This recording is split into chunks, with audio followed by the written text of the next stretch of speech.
Chers amis, bienvenue à la tournée 7, la visite des 7 églises de l'Apocalypse. La première église d'Éphèse à laquelle l'apôtre Jean s'adresse dans le livre de l'Apocalypse. Une église qui a été fondée par Paul quelques décennies auparavant.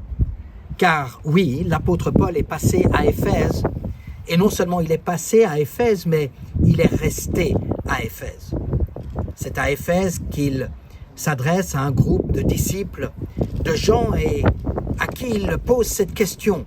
Avez-vous reçu le Saint-Esprit lorsque vous avez cru?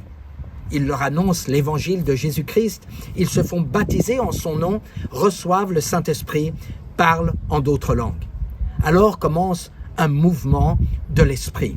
Alors commence un réveil spirituel. C'est ici que l'apôtre Paul va prêcher pendant des mois dans une synagogue.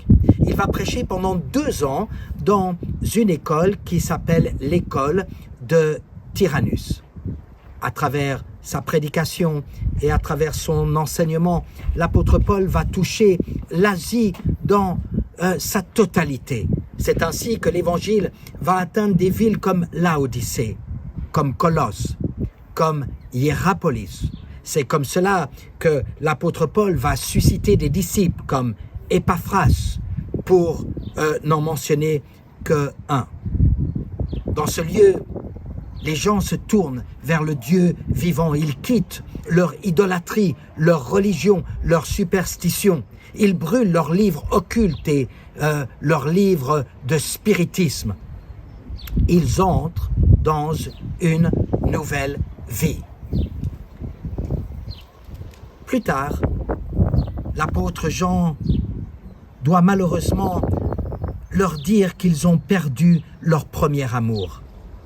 Les œuvres sont là, le travail est là, la persévérance est là, mais la motivation n'est plus.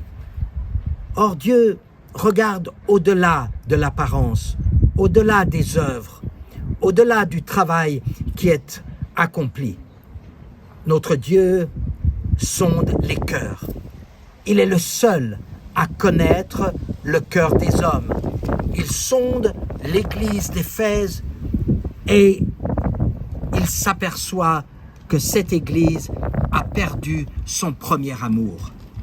Elle agit par habitude, elle agit par répétition, elle agit peut-être par ego, peut-être agit-elle par intérêt, mais elle n'engage plus sa vie dans son service. Or, ce que Dieu recherche, ce n'est pas notre œuvre, ce n'est pas notre travail, c'est notre cœur, c'est notre vie, c'est notre engagement. Et alors, à celui qui vaincra, l'Esprit dit, je donnerai à manger de l'arbre de vie qui est dans le paradis de Dieu. À tous ceux qui sont animés d'un premier amour, l'arbre de vie leur sera offert. Une salutation depuis Éphèse, dans le nom de Jésus-Christ. Amen.